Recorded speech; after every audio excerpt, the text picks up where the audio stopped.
relationship with him. And I said, since you are on this coast, I'd love to have my team help produce some content with you. Well, I loved your video guys, so I was like, I like these guys. So that's good. That's always good to hear. Positive feedback. So I appreciate that.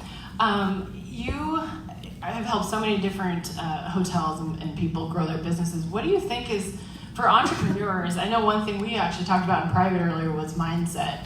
And I think that's one thing that's common in events. And you were actually talking about personal branding earlier. And what was interesting to me, because you told me you walked into an event with 500 people, and only 3 people stood up saying that they had don't give it away. Oh, just kidding. Okay. How many people have a personal brand? Raise your hand. You give it away. But I ask that question in front of 500 people or 200 people, and just a few people raise their hands. So. Well, I think it's interesting because I think in this trek of entrepreneurship, like we go through these trials and tribulations, and we're really passionate about. That's one thing that really drew me to you, is I could tell the passion behind what you do. And you obviously have stories of resilience and other things from not just growing up, but going through, working in the hotel industry, building your way up through the chain to become where you are today. And I just respect you for being able to do that.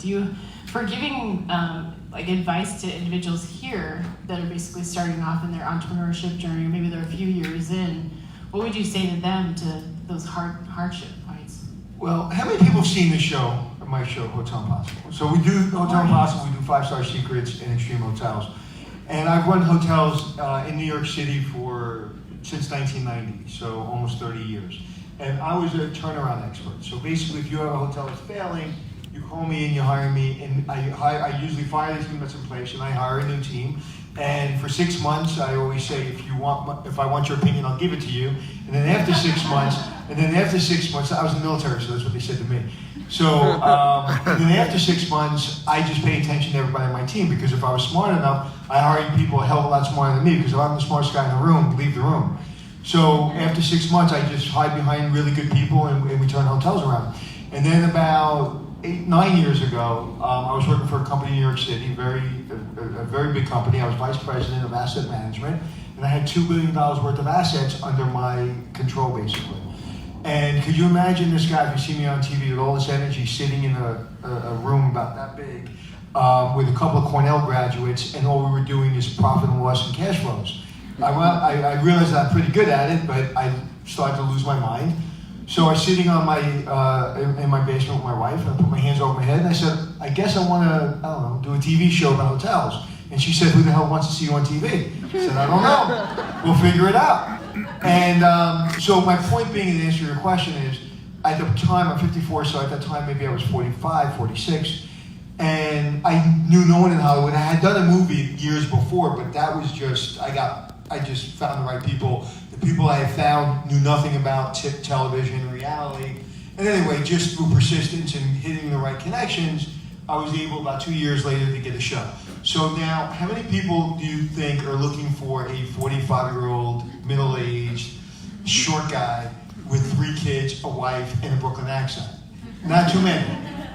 So it wasn't so much I was passionate, it was going to get done. Like, that's it. Like, I was so naive. It's really important to be naive. I think, and everybody in this business, right? You agree with me? Everybody in any business, like, be naive. Like, I think sometimes when I really have no idea what the hell I'm doing is when I'm most successful, because I'm not afraid. It's like a kid, you're not afraid to go on that roller coaster or do dangerous stuff, because you don't know that you can fail. So when I did it, again, I have 3 kids, I was making a nice living, but couldn't retire. In reality, I still can't retire, but my point being is, it's like I put everything at risk. I had an FU fund. I said, about a year, everybody needs an FU fund. So about a year in of my FU fund, the show wasn't happening, and I was out of work. I mean, I literally left my job, and I was just trying to get the show done. And literally the day I was thinking about going back into the hotel business and getting a job, I got a call. And I remember where I was, I remember my reaction, and it was the greatest moment professionally at that point in my career. But it's not so much I didn't take no for an answer, is I didn't see no, right? We can talk about mindset, we can talk about a whole bunch of stuff, but I just didn't see no, because I wanted it that bad, because it was kind of a desperation of, I was tired of making rich people richer, and I love hotels, but I didn't want to turn around hotels anymore. I was kind of done. I love my teams, but I wanted to do something else. And also from a marketing standpoint, like we're here talking about whether you're on social media and video, well, back when we started 8, 9 years ago, it's not what it is today, you know? And so I figured, what's the quickest way for me to market myself and to become a brand? And was, might as well get a TV show. I literally said, I want to market myself and teach people about the hotel business, so I'm going to get a TV show. We'll talk about Marcus Lamont, so I'll never forget this. I'm on the FDR Drive, Marcus's show, nobody knows who the hell Marcus is, and I'm on the FDR Drive and I see a big billboard of this guy, Marcus, and it said The Prophet, and I was like, I remember driving going, competition. I remember saying that, I was like, oh, son of a bitch. So I see this show, I fall in love with the guy, and I don't like a lot of the reality shows, and he's really the guy I like the most, and I admire the most. And I never watched the show. I watched it once, and then I don't watch it anymore. Because my show was going really well, we were getting great ratings, we're getting picked up, everything was going great. The worst thing I could have done is try to copy Marcus. And Marcus and I are similar, except that he has a hell of a lot more money than I do. So he can invest $50 million or $5 million or $1 million. I'm not investing $1 million in somebody else's business. So, but from a authentic standpoint, I've never been on the set. I don't know producers that have been on the show, but I can tell you straight up that's an authentic show, and that's a real show.